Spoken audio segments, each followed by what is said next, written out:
পাহাড় আর সবুজে ঘেরা বান্দরবান।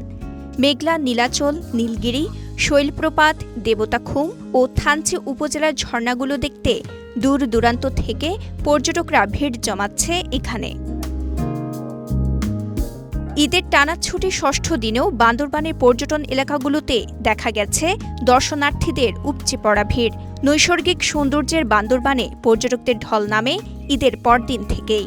পর্যটন কেন্দ্রের প্রধান কেন্দ্রবিন্দু মেঘলা পর্যটন কেন্দ্রের ঝুলন্ত ব্রিজ, কেবল কার, নীল লেকের স্বচ্ছ পানি আর পাহাড় ঘেরা প্রাকৃতিক দৃশ্য উপভোগ করতে আসছেন পর্যটকরা।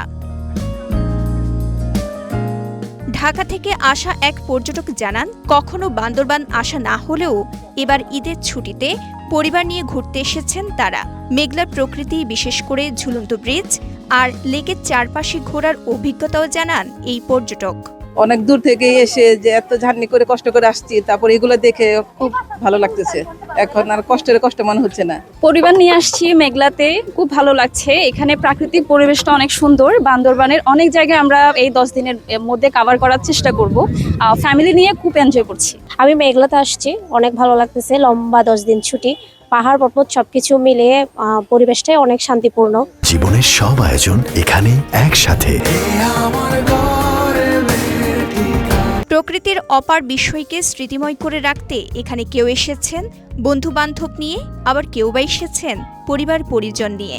এখানকার পাহাড় বেষ্টিত মেঘলায় ঘুরতে পেরে বেশ উচ্ছ্বসিত তারা। আমি আমার আব্বু আম্মুর সাথে মেঘলায় ঘুরতে এসেছি। মেঘলা একটি সুন্দর জায়গা। আমি এখানে কেবল কার ও ঝুলন্ত সেতুতে চলেছি। কক্সবাজার থেকে বান্দরবান আসলাম।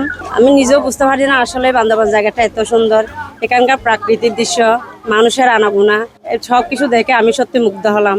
আমার জীবনের প্রথম জার্নি। এত পাহাড়ি অঞ্চল, সত্যি বলতে গেলে তার কোনো তুলনা নেই। কেবল কার চমৎকার, কায়াকিং চলছে, পর্যটকদের ভিড়। আমরা অফিস কলিগ ফ্যামিলি নিয়ে অদ্ভুত সময় কাটাচ্ছি। আজ প্রথম আসলাম বান্দরবানে, তো আমার কাছে খুব এক্সাইটিং লাগছে। প্রথমে আমি মেঘলায় এসেছি। এদিকে প্রতি বছরের মতো এবারও ঈদের ছুটিকে কেন্দ্র করে পর্যটকদের ভিড় লক্ষ্য করা গেছে। তবে এবছর বিশেষভাবে রুমা ও থানচি উপজেলায় প্রবেশে নিষেধাজ্ঞা প্রত্যাহার করায় পর্যটকদের সংখ্যা আরও বেড়েছে বলে জানান দূর দূরান্ত থেকে ঘুরতে আসা পর্যটকরা। আসলে বান্দরবনের সৌন্দর্য না দেখলে প্রকাশ করার মতো নয়। চারদিকে সবুজের সমারোহ, ঝুলন্ত ব্রিজ অনেক সুন্দর। এখানে ঝুলন্ত ব্রিজ এমন নানা কিছু দেখতে পেয়ে আমাদের খুবই ভালো লাগতেছে। আর এখানে সবাই আসতে পারবেন, কারণ এখানে সবকিছু ফেসিলিটি আছে। পাহাড় পর্বত, সুন্দর সুন্দর জায়গা, বিভিন্ন সিনেমাটিক প্লেস, আর্মির ক্যাম্পাস, ওইখানে নিরাপত্তা আছে পাহাড়ে। এক কথায় বলতে গেলে অসাধারণ। এবার পর্যটকের উপস্থিতি দেখে এখানকার পর্যটন সংশ্লিষ্ট ব্যবসায়ীরাও বেশ সন্তুষ্ট। হোটেল মোটেলগুলো প্রায় পরিপূর্ণ। স্থানীয় রেস্তোরাঁ ও দোকানগুলোতেও বেড়েছে বেচাকেনা। পার্বত্য জেলা বান্দরবান থেকে রিমন পালিতের পাঠানো তথ্যচিত্রে সাফা মারওয়া, কালের কণ্ঠ।